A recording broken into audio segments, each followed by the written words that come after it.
제가 이제 고지를 그냥 무시했어. 그래서 우리 아이가 어떤 치료를 받고 있거나 뭐 제가 치료를 받고 있는데 그걸 나 그냥 아무 생각 없이 다 아니요 해서 가입을 한 거지. 그러면 이 사실을 3년이 알게 되면서 사실을 안 1개월 이내에 보험을 강제로 해지시킬 수 있다고 말씀드렸잖아요. 그럼 내가 냈던 돈을 돌려주느냐? 내 돈도 돌려주지 않는데 중요한 건 3년 후에 그러면 보험금 청구를 해도 되느냐? 보험금 청구에도 안 나옵니다. 안녕하세요. 내 상황에 맞는 균형 잡힌 보험을 안내해드리고 있는 보험연구소입니다.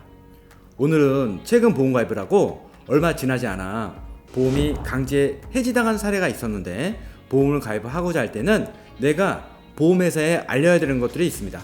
이러한 부분들을 고지의 의무, 즉 알릴 의무라고 하고 있으며 해당 부분은 보험 가입하기 전 보험회사에 알려야 하는 부분이고요.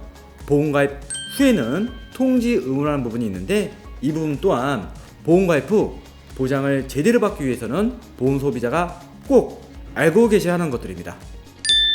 오늘은 고지 의무에 대해 자세히 살펴볼 건데요.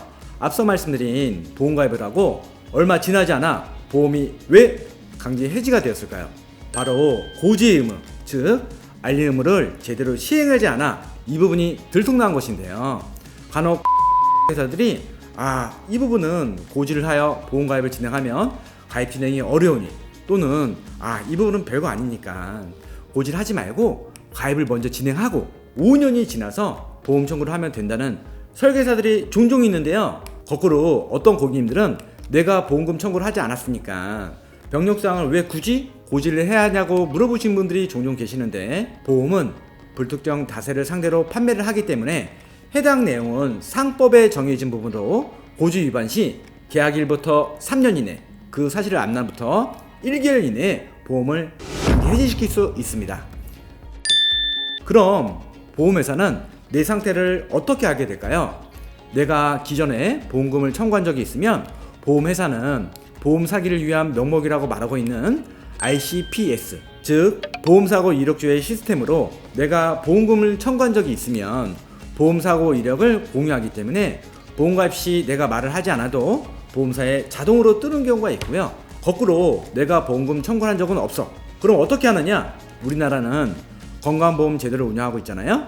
시적인 병원비는 건강보험공단에서 일부를 내고 나머지 부분을 저희가 내는 부분인데요. 바로 건강보험공단 의료비 조회 서비스를 통해서 아주 손쉽게 알 수 있습니다. 그럼 본론으로 들어가 내 상태를 어떻게 알려야 하나? 보험가입 시점, 나이, 성별, 그리고 직업.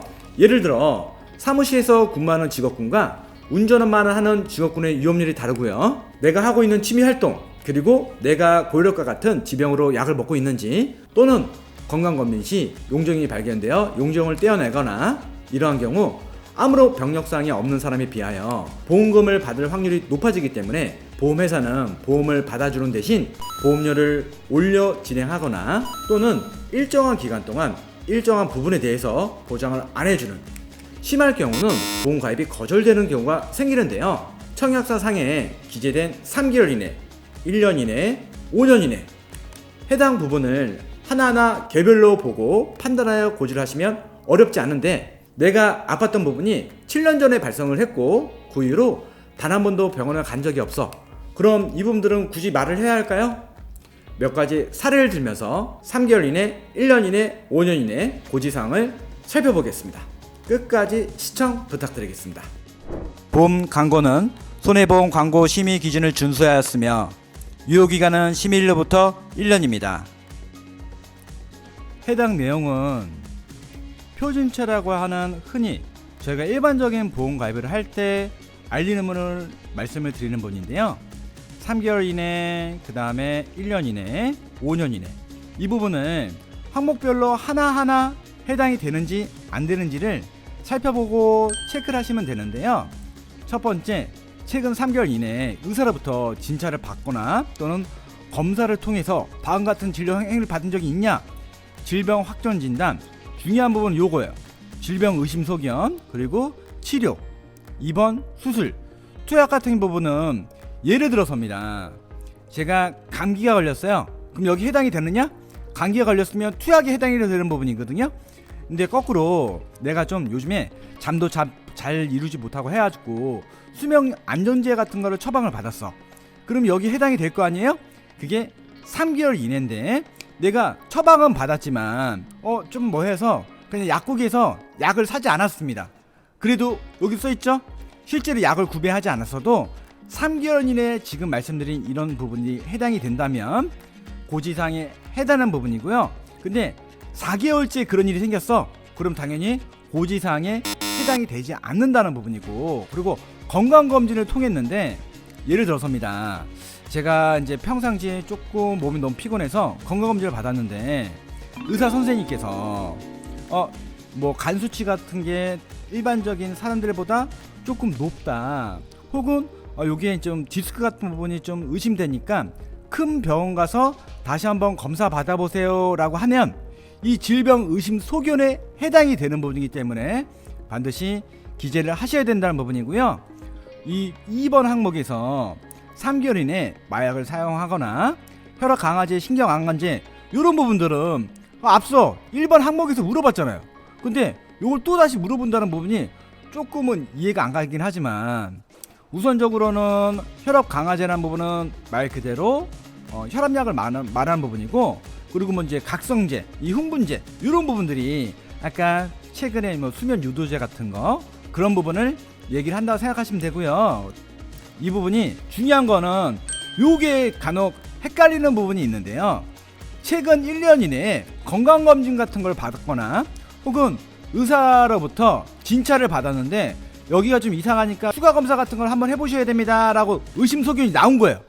그러면 아까 3개월 이내는 당연히 고지를 하셔야 되는 부분인데 1년 이내에 내가 건강검진 같은 걸 했더니 선생님께서 예를 들어서 뭐 디스크 같은 게 의심이 되니까 좀 큰 병원 가서 다시 한번 검사를 받아보거나, 혹은 간 수치나 이런 부분이 조금 높으니까 일반적인 사람보다 굉장히 높기 때문에 요거는 추가적인 검사를 좀 해보셔야 되겠는데요 라고 하면 이게 어떻게 1년 이내는 여기 다 해당이 되는 거예요.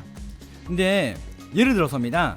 수치는 조금 높지만 굳이 이렇게 뭐 어떤 추가적인 검사를 해봐라 이런 얘기는 없고, 뭐 식이요법이라든지 관리 좀 하셔야겠는데요 이런 부분들은 해당 사항이 되지 않는다는 점 참고하시면 좋을 듯 하고요. 그리고 5년 이내에 의사로부터 진찰 또는 검사를 통해서 다음과 같은 의료 행위를 받은 사실이 있냐, 입원 수술은 당연히 아는 부분이고, 계속하여 7일이라는 부분하고 계속하여 30일 이상이라는 부분이 있는데요. 이 계속하여 7일 이상이라는 부분은 뭐 예를 들어서 1일부터 7일까지 계속 치료를 받는 부분을 얘기하는 게 아니라 5년 동안 내가 뭐 어깨가 아프거나 허리가 아파서 뭐 침이라든지 정형외과 뭐 도수치료 이런 걸 물리치료를 받은 거예요. 그 부분이 7번이 넘어간다고 하면, 즉 다시 말해서 같은 질병으로 인해서 7번 이상 치료를 받은 적이 있냐, 혹은 같은 질병으로 인해서 30일 이상 약 처방을 받은 적이 있냐, 이런 부분인데요. 예를 들어서 제가 이제 환절기나 좀 겨울철이 되면 감기가 잘 걸리는 거예요. 그래서 예를 들어서입니다. 5년 동안 때마다 감기로 인해서 7일 동안 계속 약 복용을 받았어요. 그러면 30일 이상이 넘어가잖아요. 그럼 여기에 고지사항에 해당이 되지만, 감기 같은 경우는 최근에 코로나 같은 경우도 변이가 돼서 뭐 바이러스가 바뀐다 이런 얘기가 있잖아요. 감기도 항체 부분이 다 다르거든요. 그렇기 때문에 굳이 감기 같은 경우는 여기에 해당 사항은 되지 않지만, 뭐 고혈압 약이라든지 아니면 심장에 좀 문제가 있거나 뭐 협심증으로 인해서 심근경으로 인해서 이렇게 약을 복용하시는 부분 여기 다 해당이 되는 부분이고, 그리고 최근 5년 이내에 암, 뭐 백혈병, 고혈압, 뭐 협심증 이 부분에 해당이 되면 당연히 고지사항에 해당이 되는 부분인데요. 요 직장 항목 관련해서는 추가적인 실손보험 가입하실 때만 체크를 하시는 부분이고, 그리고 제일 중요한 부분은 그 보험 가입할 때는 가입하는 나이와 그 다음에 직업 뭐 이런 부분을 고지를 하는데, 여기에서 운전 여부는 크게 중요하진 않거든요. 근데 전동 킥보드는 보상이 쉽지 않다는 거, 요 부분은 계속해서 내가 전동 킥보드를 이용하게 되면 보험에서는 거의 보상해주는 부분이 없어요. 이거를 만약에 얘를 체크하잖아요. 보험 가입 진행이 힘들다라고 생각하시면 되고요. 위험한 스포츠 같은 경우도 하시게 되면 보상을 받을 수 없다는 점은 참고적으로 알고 계셔야 됩니다. 보험은 저희가 보장을 받기 위해서 가입하는 보험이잖아요. 그렇기 때문에 이 알릴 의무사항은 굉장히 중요한 부분인데요. 예를 들었습니다. 제가 이제 고지를 그냥 무시했어. 그래서 우리 아이가 어떤 치료를 받고 있거나 뭐 제가 치료를 받고 있는데 그걸 나 그냥 아무 생각 없이 다 아니야 해서 가입을 한 거지. 그러면 이 사실을 3년이 알게 되면서 사실을 안 1개월 이내에 보험을 강제로 해지시킬 수 있다고 말씀드렸잖아요. 그럼 내가 냈던 돈을 돌려주느냐?